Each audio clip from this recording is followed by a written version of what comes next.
Ang may pinakamalaking budget sa DPWH sa 2025, alam niyo ba kung anong region?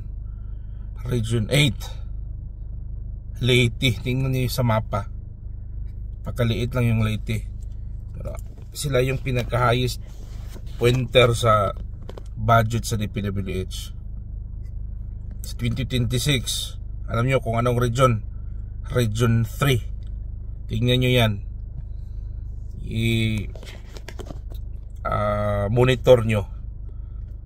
Ganyan sila kagahaman. Tapos ngayon panay tanggi pa. Lahat ng mga sinasabi ni Saldico talagang totoo yan, kasi si Saldico ay isang kontraktor sa SunWest, may-ari, isang kongresista. Sila yung gumawa sa budget 2025. So alam niya kung ano yung nakawan dyan. Kung titignan nyo sa budget proposal, sa mga budget na ngayong 2025 lang ang billion yung budget every region. Mantakin mo yan. Sobrang grabe.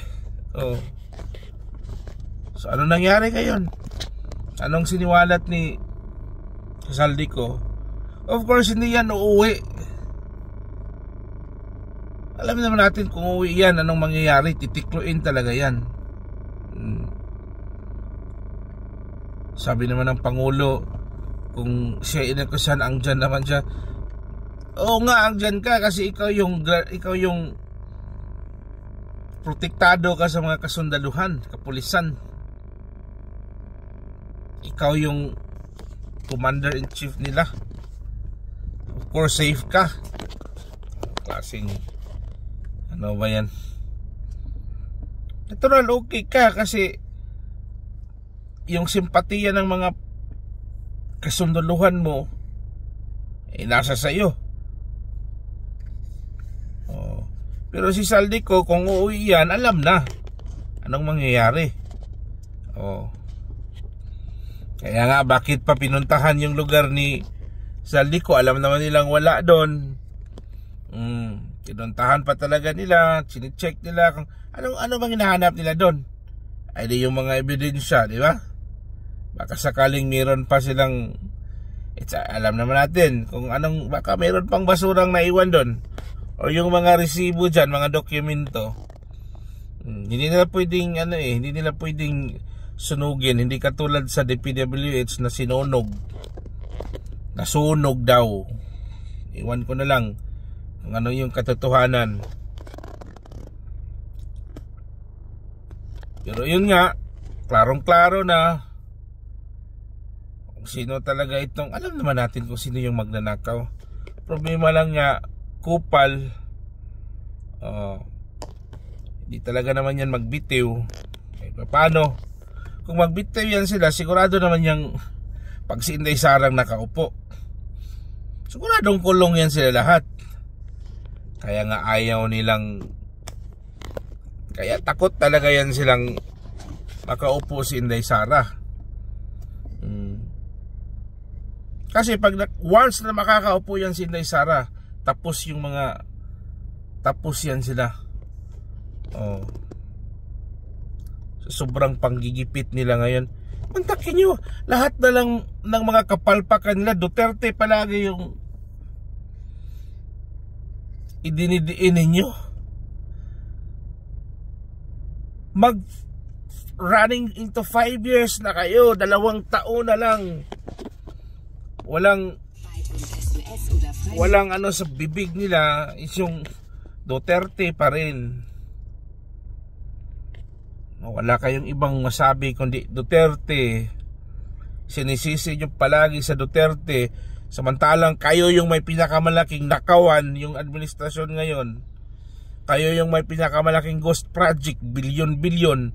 Tapos Duterte pa rin yung, ba naman kayo, mag-isip naman kayo. Wala.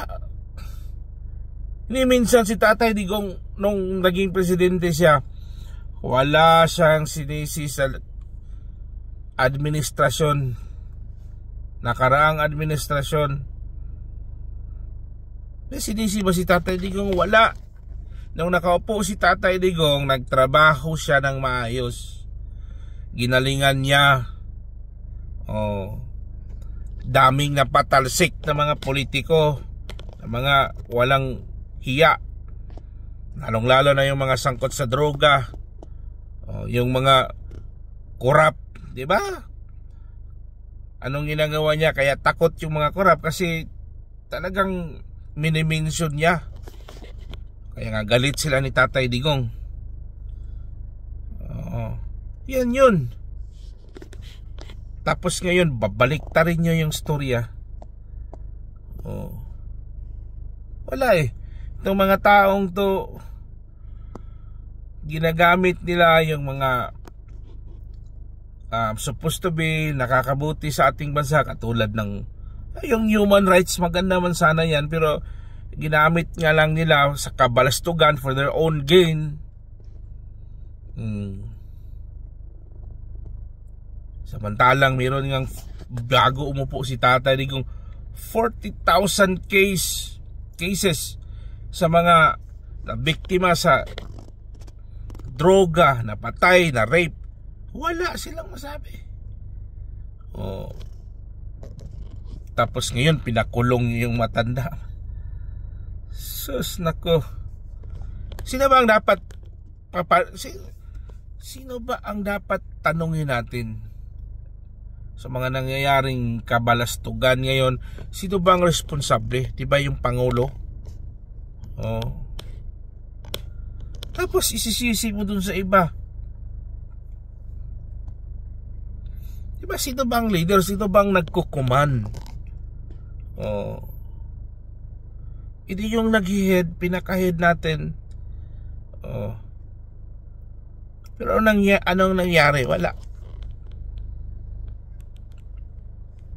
Gulo.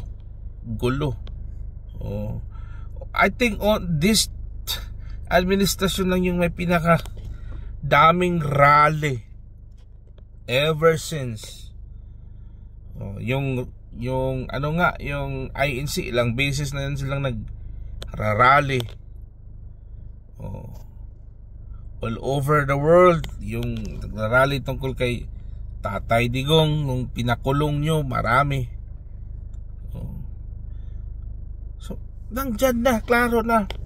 Pero itong mga, yun nga, yung problema, itong mga politiko natin, daming tahol, pinoprotektahan nila yung mga magnanakaw, mga malalaking buaya.